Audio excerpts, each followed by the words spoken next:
There's a couple tips that are gonna make your vegetable stock out of this world flavorful, and today I'm sharing my secrets with you. Hey guys, I'm Kristen from A Mindful Mom, and I get into my kitchen and share with you easy recipes your family will love. And today I'm sharing with you something that's been a staple in my house for decades, and it's something that saved me so much money, and it's made my food so much better tasting. Today I'm sharing with you my recipe for homemade vegetable stock. This recipe is so simple, but I have a couple secrets that's gonna make your vegetable stock taste so much better than any stock you can buy at the supermarket and anything you've made before. You can make this recipe using your Instant Pot or on the stove. So it's perfect regardless of the equipment you have at home. And you can make it with kitchen scraps. Every time that I peel carrots, chop up an onion, dice celery, I put all the scraps into a freezer safe bag and store them in my freezer. And then every time it's time for me to make vegetable stock or chicken stock, I pull out those scraps from the freezer and I'm ready to make stock, regardless of what vegetables I have on hand. And I'm using my trash. That's right, my trash to make something delicious.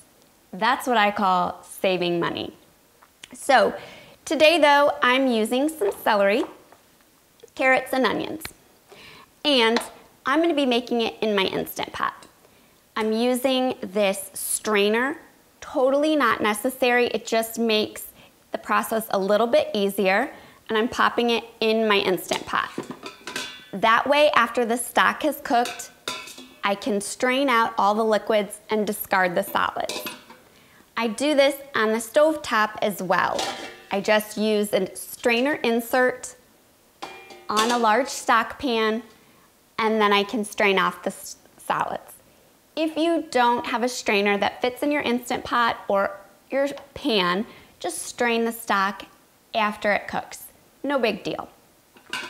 And then we want to place in our vegetables. I'm using some celery scraps today, a couple whole carrots. This is 4 carrots, 1 onion cut in half. I'm also adding in some fresh thyme. I love, love, love the flavor of fresh thyme. A couple garlic cloves, 2 bay leaves, 1 teaspoon of kosher salt. That's not very much salt for a whole lot of vegetable stock, but I really like to keep things low sodium so that I can add salt to my recipes as they cook. You can certainly omit the salt completely from your vegetable stock for sodium-free stock and then season accordingly when you're making recipes. We're also going to add in 1 teaspoon of peppercorns.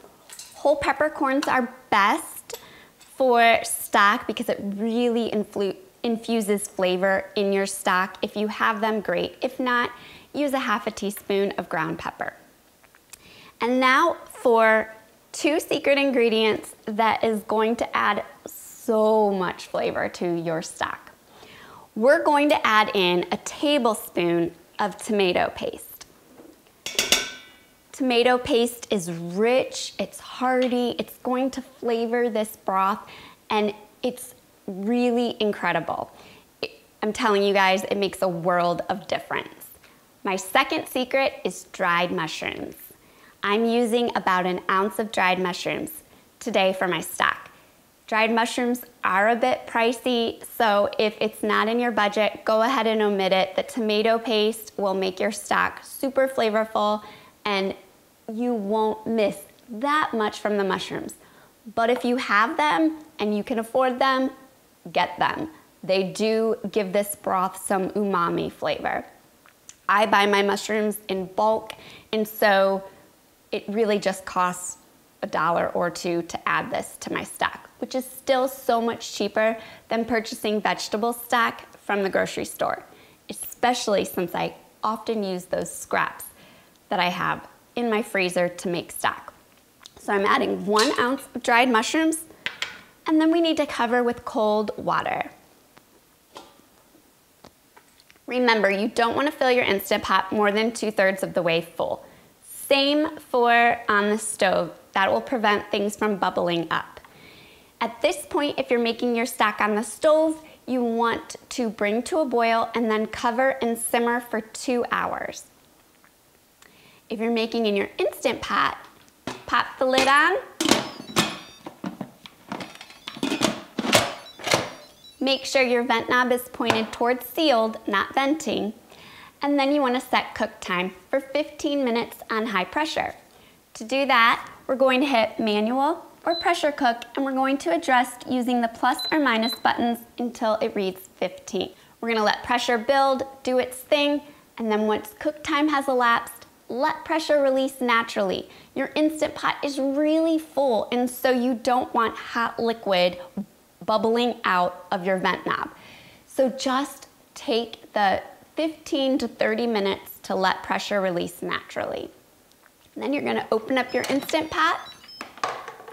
You're gonna remove your strainer and strain out all of the salads and discard those. And you're left with rich, delicious stock. You guys, this stock will keep in your fridge for up to 5 days. I store it in glass ball jars in my fridge to use throughout the week, and I use it in everything, in Instant Pot minestrone. I have even used it to sub out the beef stock in my chili with great results. And use it to saute vegetables in wherever a recipe calls for stock. And then I also place some of the cooled stock in freezer-safe containers and pop in my freezer and pull out as needed. That's a great way to stock my freezer with essentials that I use on a daily basis that will save me time and money and make my food more delicious. I hope that you guys try out this vegetable stock recipe. Let me know how you liked it. Let me know if those secret ingredients really elevated your stock to something spectacular. I would love to hear that, and I would love to hear if you enjoyed the tip about vegetable scraps.